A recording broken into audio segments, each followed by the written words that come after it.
So Ryland, thanks so much for joining us on the Sales and Sports podcast. Pleasure to have you on. Just to kick off, we'd love to know a bit more about yourself and what you're up to with your work at HubSpot. If you don't mind just sharing with the listeners a bit more about yourself and the work you're doing in the SDR space, that would be awesome. Yeah, absolutely. Pleasure to be here. So I've been at HubSpot for just in and around 5.5 years now. I currently manage the Benelux and Nordics mid-market and corporate BDR teams. So working across a couple of different regions, a couple of different segments. I'm really enjoying it. It's been just over 12 months in this role now. So definitely had its fair share of challenges and learning curves. So my background was more as an account executive. Spent about 4.5 years in that role in HubSpot for the UK market. So definitely some changes coming into this role and stepping into more of a leadership of relatively new people in the sales world, which has been quite interesting. Love that. Right. Sorry, Jay. I'm always going to butt in with a couple of questions in between. Cool. That's how we like to do it. You mentioned obviously a couple of challenges, right? What was that transition like from NAE to managing a team of SDRs, and what are some of the challenges that you came across? Yeah, I mean, the transition, I guess, it's probably a little bit different in HubSpot because we are such a big organization now. We've got a really good team of like enablement partners that help us with that transition. But the biggest thing is moving from, I guess, being that individual contributor role and having pretty much total control over what your day looks like and how you want to set your day and your week and your month up, to now suddenly having to be there to support, help, and coach anywhere from 9 to 12, 13 people on a team. Wow, yeah. It's definitely a big change and something that I think I was prepared for, but it's not something you can actually prepare for until you're doing it, right? So that was definitely a challenge in that self. I mean, I used to like to come in, particularly towards the end of the month when your number's done, do a couple of things in the morning, do a couple of demos, couple of sales processes, and then head to the golf course or head out, whatever it might be. Whereas now I can still do that, but I've just got to be a lot more kind of careful with my planning around it. Absolutely. No, I appreciate that. Thank you. Because I'm always intrigued to see, like, I think being an AE, you're sort of managing yourself, like you said, but you're still managing different teams in terms of marketing, your senior leadership team. So I'm always keen to sort of understand that transition between going from that world all of a sudden to dealing with BDRs and SDRs right at the beginning of their career. Appreciate that. Yeah, sure. And how did you get into tech sales and become an AE? Do you mind just taking a step back from, I guess, where you are today and just discuss what you studied maybe at university or college, and how did you make that pivot into the industry, and why sales? Like, what stood out to sales for you? Yeah, sure. So I've been in sales in some kind of capacity for 11 years now. So I left school in 2011, and my mum had moved over to Dublin. I'm originally from like Manchester, North Wales, and she had moved over to Dublin to work for Microsoft. So she's in sales, and I had a choice of like, I'll either move to Dublin where my mum is, or a little place called Aylesbury where my dad was at the time. He's in the Air Force. And as an 18-year-old, like, Dublin definitely seems like a lot more fun than Aylesbury. No offense to anyone that is from Aylesbury. But yeah, so that was what kind of brought me over to Ireland. And then I didn't go to university or college or anything, so I didn't really know what I wanted to do after school. Kind of ended up in door-to-door sales. Actually, it was the first place that I got a job after school, and it was interesting. It was full of other 18 to 20-year-olds that were going out. It was commission only. Wow. In a brand new country, doing something I'd never done before, literally going out knocking doors from probably 1 o'clock in the afternoon until 8 o'clock in the evening. Wow. So did that, really liked it. It was, like I say, commission only. So you were in control of how much you kind of wanted to make, and you had good days and bad days. But at that time I was a pretty like money motivated individual. So I was having great fun, spending pretty much everything that I earned. I was 18, I was in Dublin, and what else are you going to do except go and have a few drinks? So I was going out doing that most of the time. Then got the opportunity to move down to Galway to help open up. My manager at the time was opening up his own office in Galway. moved down there, did that for another kind of 9-10 months in Galway, different city, different side of the country, and then kind of so I was doing door-to-door and commission only for about 2 years in total, and then got to the point where I was like, right, I need to kind of get like an adult job where I'm not like pretty much cash in hand and spending everything week to week, and I ended up getting a job in Dell. So as an inside sales account manager for Dell, worked with UK customers, existing customers, really trying to upsell and cross-sell into different kind of lines of products for Dell. And then jumped around a couple of different places, trying some different things, and ultimately found my way into HubSpot in 2017, which is probably the truest representation of like SaaS sales that I've had. I've been loving it ever since. Awesome. And I guess from my standpoint, I always believe that people that have done door-to-door sales find it easier when they're doing SaaS sales, because they've knocked on doors, they've been in the trenches, they've walked and had the door physically shut in their face, seeing reactions live in person when it might be the middle of winter, snowing, and you're literally carrying a bag and a laptop. So what did you learn during that process?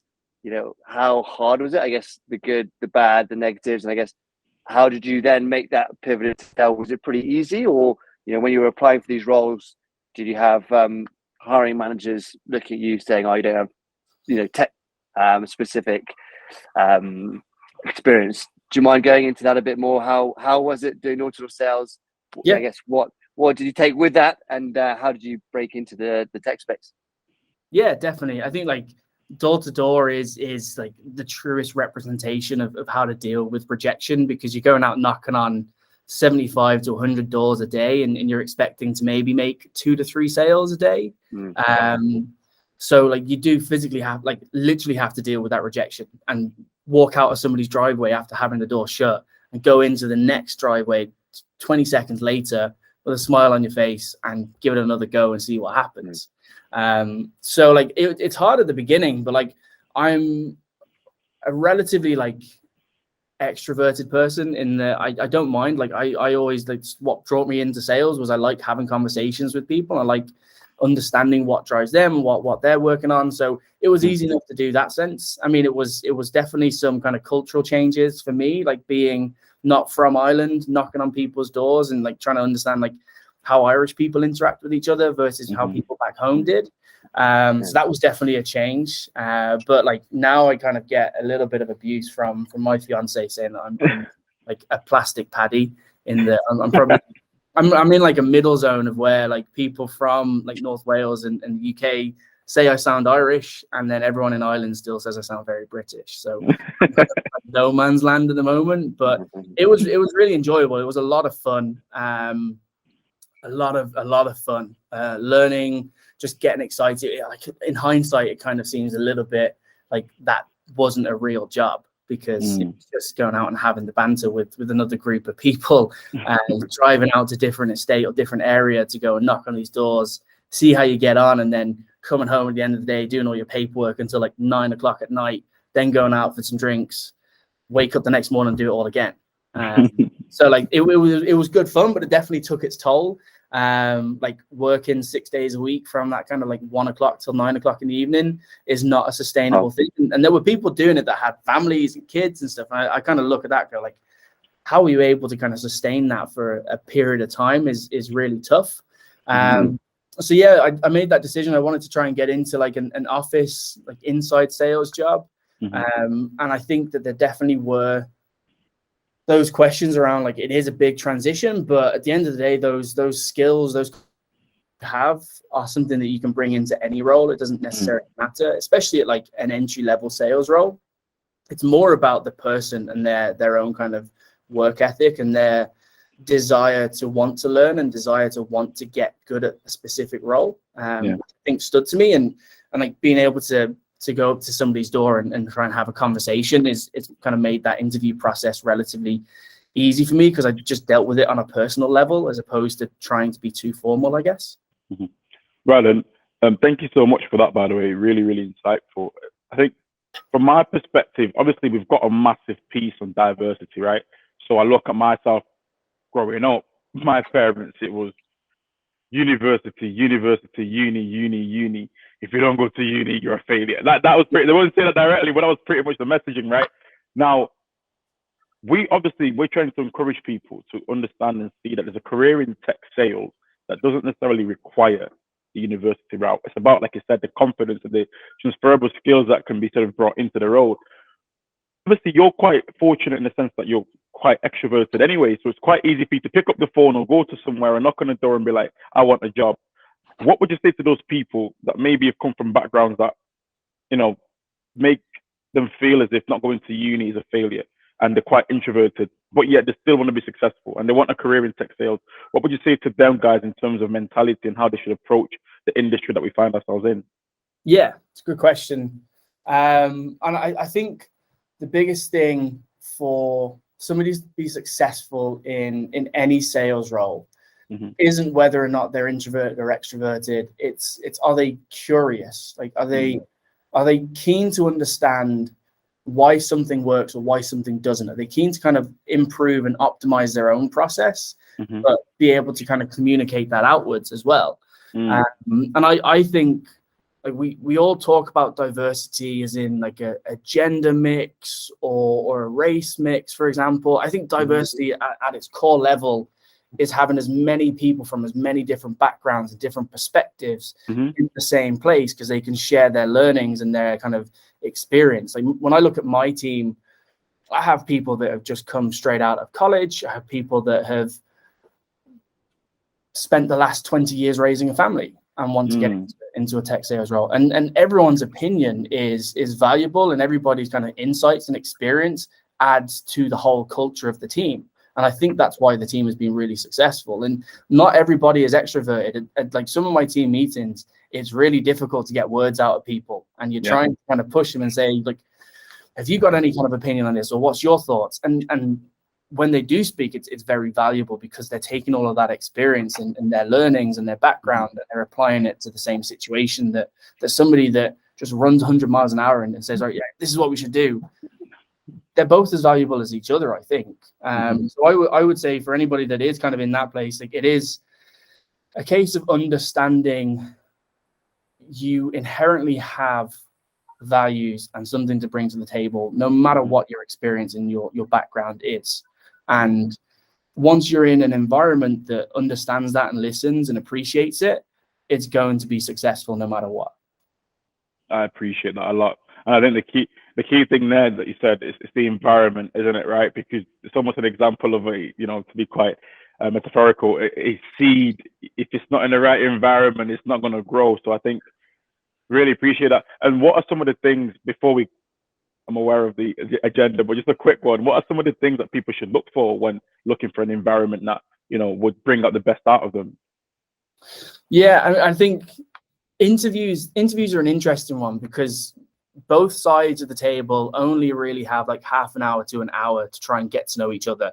And it's very easy on both sides to portray an environment that is actually different to the reality. So it is tricky. So if I were interviewing somewhere, what I'm looking for really is, when I ask a question, are they listening to that question?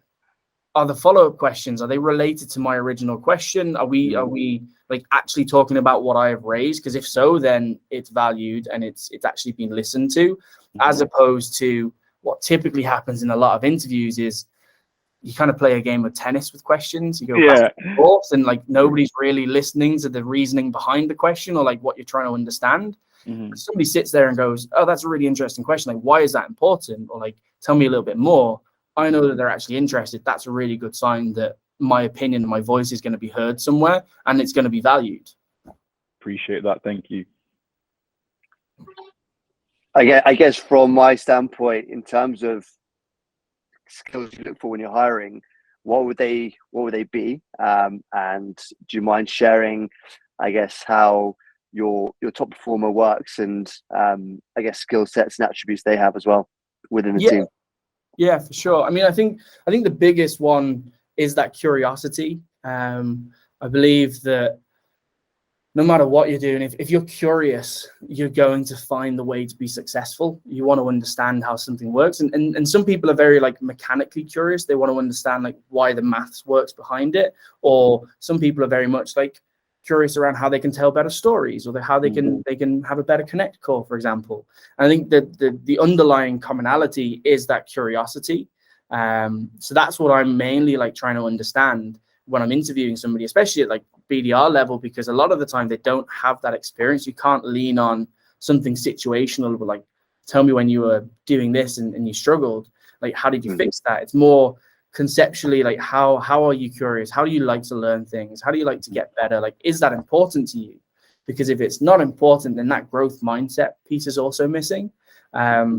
So that's the biggest thing, I think.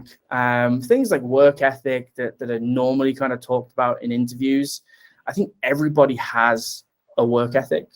You know, for you to be involved in an interview process, you have to have work ethic to go and find that job or that potential opportunity. The next, then, the crucial piece is, how does somebody get motivated to work, or how do they actually like want to be driven? So, and that's on me as a leader to understand that, Jack, the way you're motivated might be very different to Johnny. It might be the exact same. Like, you might both be motivated the exact same way, but a good leader needs to understand that you got this diversity within the team. That then comes with a lot of diversity in terms of what motivates them, why they're driven, what they're looking to achieve. And if you care about that and you care about the individual, then that's the crucial piece that's actually going to lead to success. But again, it's tricky to try and understand that in an interview process. That's really powerful, that, I think, because even for myself, I'm learning so much here instead of being inspired by you. Because when I'm speaking to potential cohorts and sort of candidates that want to come onto our cohort, I think that's something that I'll definitely take on moving forward, in terms of, if you've got a diverse, number of people, then there's going to be a diverse way in which they're motivated and diverse way in which they learn and stuff. So I haven't got a question, but I just really wanted to appreciate that comment. Thank you. Yeah. I guess I know you manage your team across different countries and regions. Do you see nuances in different geographical parts of Europe and how you manage folk? And what do you make of the remote office and the hybrid environment? And how do you manage people really virtually or in person? Yeah. So I've got a pretty big team at the moment. Like, we've just gone through a pretty big kind of growth phase. So I've got 14 people on my team. I've got one person based in Paris, 2 people based out of German offices, and then the rest of the team are all based in Ireland, but very hybrid. Like, today, we've got a couple of people in, and regularly it's like, we've never had a time where all of the team have been in the same place at once, right? And I've been managing the team for like 12 months, which is strange. But I mean, I think if it goes back to that, understanding their motivations and their drive, and then you're able to kind of lead with that in mind. For me, the biggest thing that I've looked at previous managers that I've had and what made me successful in those times is whether or not that manager or that leader cares about me as an individual. Like, do they actually give a shit about what I do and like where I spend my time? And once you understand the personal level, it creates a massive trust. I think a lot of the time, BDRs and SDRs, and this is not to be negative, but a lot of the time, managers in these kind of roles, they just focus on the KPIs. How many calls, how many emails, how many messages are you sending on a daily basis? If you're not doing that, you're not working, which is bollocks. Like, it's just not true. You need to be able to trust your team, and you need to be able to know that, okay, the way that this one person works is completely different to the others, but the output is the same, or the output is depending on that individual, exactly what they want to achieve. And that's fine. So it's really like trying to understand and leading with empathy, I guess, from a personal perspective. And it's difficult to do when you've got a big group of people, because everybody's individual, everybody has those different motivations, and you got to try and manage those and still motivate as a team, but also at the individual level. I think that's crucial. The remote piece, I think, is it's not going anywhere. It's always been like, HubSpot has always been kind of flexible working anyway. We've just seen it kind of come to the front a little bit more, obviously, with everything that's happened in the last 2 years that we won't start talking about. But like, that crucial piece is trust. If you've got people that are like trying to pull people back into the office, again, it's a good indicator that the environment is not very conducive to growing and trusting and learning across the team. Whereas if you can trust that people are going to do their best work from wherever they are, let them be wherever they are. I love that. I agree. People are trying to tiptoe around the topic, right? In terms of, no, we want people back in the office for such and such a reason. But the reality of it is you don't really trust people to manage themselves. Something I picked up on as well, when you get to know your SDRs and BDRs as individuals, you're able to understand their challenges and, of course, try to offer solutions based on your position. But, of course, I can imagine you've had, like we spoke at the beginning, you've had challenges as well. In the role, if you don't mind sharing, when's the moment where you had a really unexpected challenge that you had to overcome, and how did it make you feel, and how did you overcome it? Yeah, I think the biggest challenge for me has been like shifting my focus aside from myself initially. So moving from an individual contributor into this role, you kind of go, right, I am the sum of my team, and I need to worry about the whole team. But then after a while, you probably look internally and say, geez, the last couple of months have been tough because I haven't set myself that personal goal, or I haven't put myself at the top of my mind like I used to before. Like I'm fairly kind of motivated in terms of a couple of individual things. And when I moved into this role, I kind of forgot about those things. And I was like, right, I just need to look after the team. And that's my focus. And then I kind of had to turn around and say, right, actually, I need to carve time out for myself. And I need to remember that I've got my own learning and development to do as well, both within work and outside. And as soon as I started doing that, I found that challenge kind of not disappeared. Like, it is always still a challenge. Like you just got to kind of balance. Yeah, I think that's probably the biggest thing that I've learned the last 12 months. The reason I asked that again, just to touch on it again, is because we had an interesting conversation the other day, Jack and I, with a hiring manager from the US. And one thing that they said that a lot of hiring managers and leaders are looking for in this day and age is actually a positive mindset, right? Because the BDRs and the SDRs, when they come in, like you said a minute ago, it's not just about KPIs. You're adding value to them, but really and truly, the relationship you carve out with them, they can add a lot of value to yourself as well. And they can help you through your challenges because you're a human being too. So, but when people are getting ready for interviews, they'll research the company, they'll research the leader and all these skills and qualities. But then it's the intangibles that people really neglect in this day and age. So how important is a positive attitude and a positive mindset when you're interviewing some BDRs and some potential SDRs as well?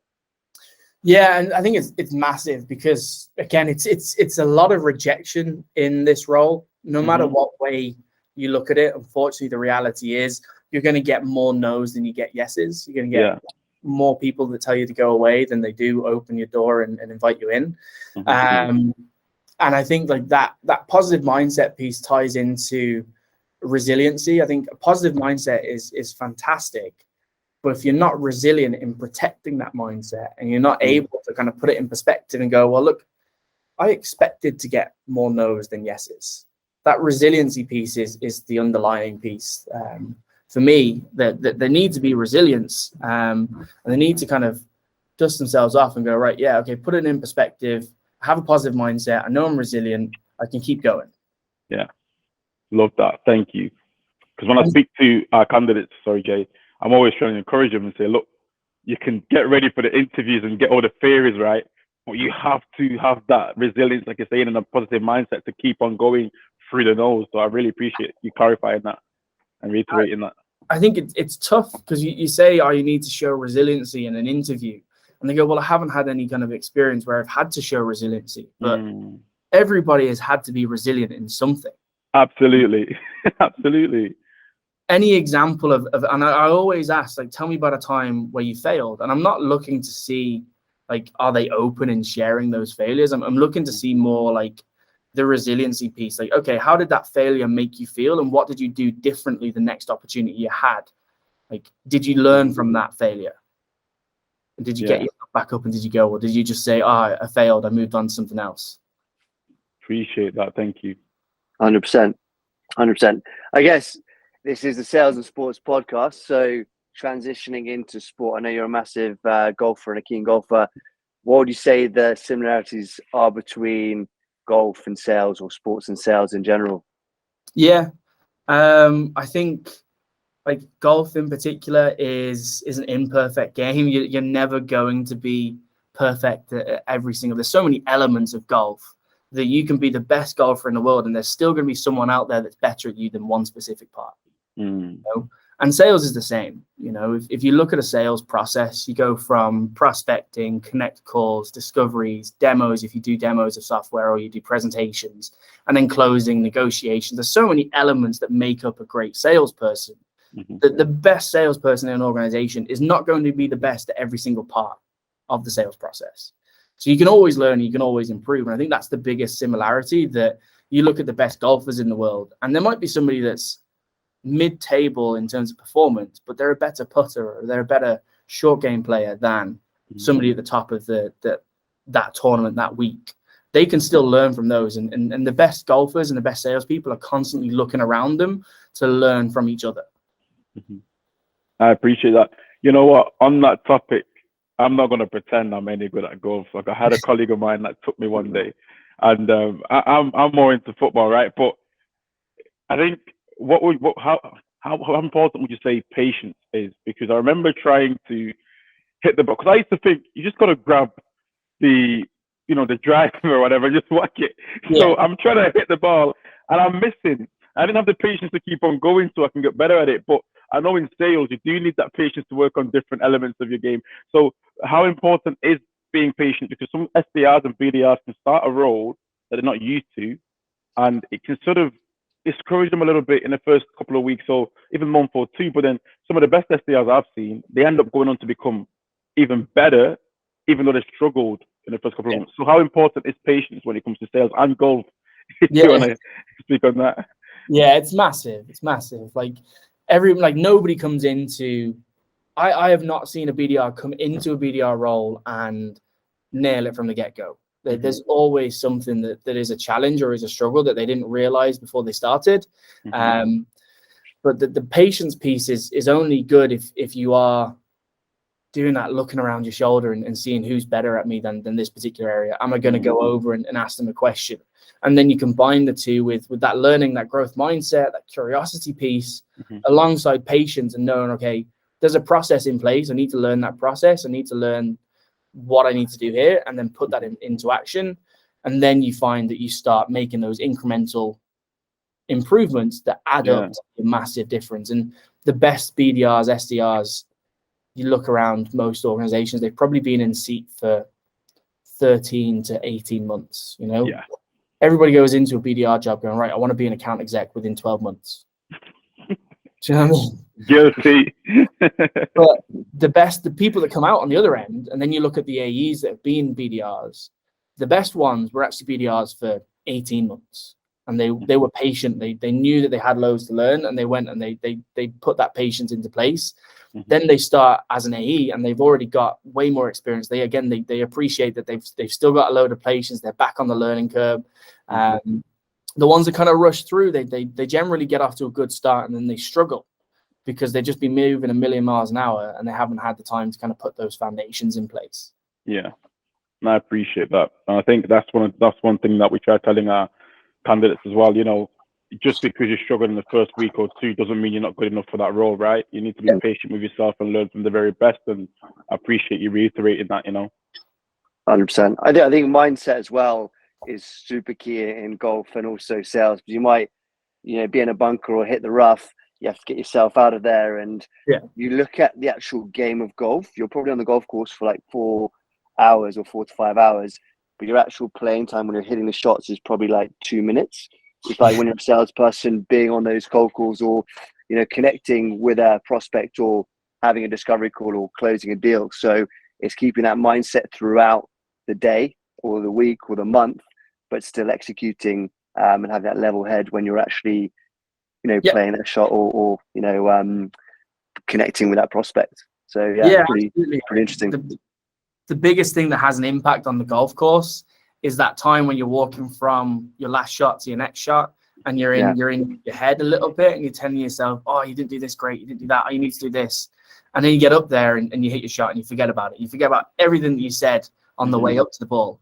And the same is true on a daily basis as a BDR. You have a bad connect call and you're trying to find the next one. And in all that time, you're saying, oh, I need to do this better. I need to say this, or this is this kind of positioning statement I need to use. And you get on the call and you forget about everything you said to yourself. Absolutely. You know, I always tell this story. I remember myself in terms of, because in those difficult moments, especially in golf as well, when you're walking next to maybe the colleague or the friend that you're playing with, you're having a conversation about your shots, right? And what I noticed with golfers, you're always trying to teach each other how to do something and, like, you know, add a skill set and add value to each other. So I had a friend, Tristan, right, who came in as an SDR 3 months after myself, and we kept each other on our toes. How important is it to cultivate that healthy relationship amongst the team when you go into an SDR, you know, team and you walk into a new environment? How important is it to really make an effort to develop strong relationships? Because essentially they're the ones that will get you through those dark periods, right? Yeah, it's crucial. I think, like, it's a competitive environment. Like, you always want to, like, a lot of people want to be on top of the leaderboard, is what I would say. Not everybody can be, but if you've got that kind of healthy competition across the team where they're not trying to stab each other in the back, we're trying, and we're really, really lucky in HubSpot in that the culture of the organization is that, like, everybody's helping each other to get better. And it's the same, like, on the team, I've got like a couple of people in each region that are all working the same set of, like, accounts with the same territory.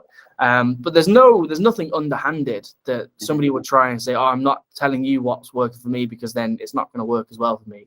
Everybody genuinely wants to help each other get better at what they're doing because the team is a sum of all the individuals. I love that. And it's crucial. And again, going back to that environment piece right at the start, like, if you don't have that, it becomes toxic really quick. Yeah. I've got an interesting question as well. You know, obviously you guys, it's well known, you're in the market and you're competing with a competitors whose names I will not say, right? But I just want to understand, as a team, as a guy managing an SDR team, because how do you use that as motivation, right? Because it's out there, the competition's out there, and whatever you're doing in sports and sales in the market, but how do you use that in a healthy way? Because sometimes in some teams, it can become overwhelming for them, and that competition can crush them and can crush their mentality. But how do you sort of turn that into a positive, into a motivation? Yeah, I mean, I think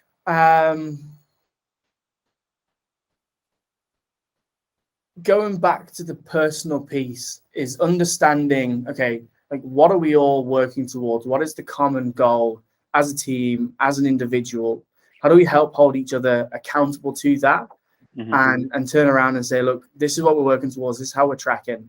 The competition piece, when it comes to direct competitors, we try and not to have the kind of, oh, we're better than them at this and that, and they're better at us than this, because it's just not a good road to go down.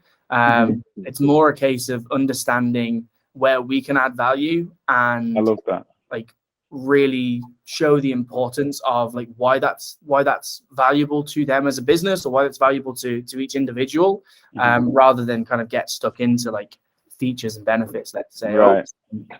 Avoid that conceptually and say, look, we should be talking about the value that we can bring versus the tools that we do better.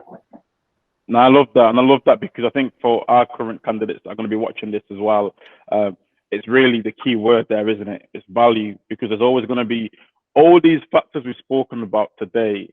That can be factors that can either make or destroy the individual, right? But the key thing that I took away from that really is to focus on the value, A, as an individual you can bring to the table, and B, as a team as well. So thank you so much for that. I appreciate that. No worries. Amazing. Well, yeah, thanks so much, Ryland. Just to wrap, I know it's probably lunchtime, but thanks for coming on again from both of us. For me, it's great to see someone with your profile who hasn't, gone to university, who's elevating the tech sales industry, and also someone who's really leading the charge at HubSpot as well. So thanks so much for coming on, and we'll definitely have to maybe get on the golf course at some point soon. Yeah, absolutely. Anytime you're over in Ireland, give us a shout. Thanks very much for having me. I really enjoyed the conversation, and let us know what I can do to help. Thank you for your time, Ryland. Really appreciate it. And unfortunately, I can't join you guys on that golf course. But thank you for your time today. Appreciate it. No worries. Pleasure. Speak soon. Thanks, Ryland. Cheers. Bye-bye.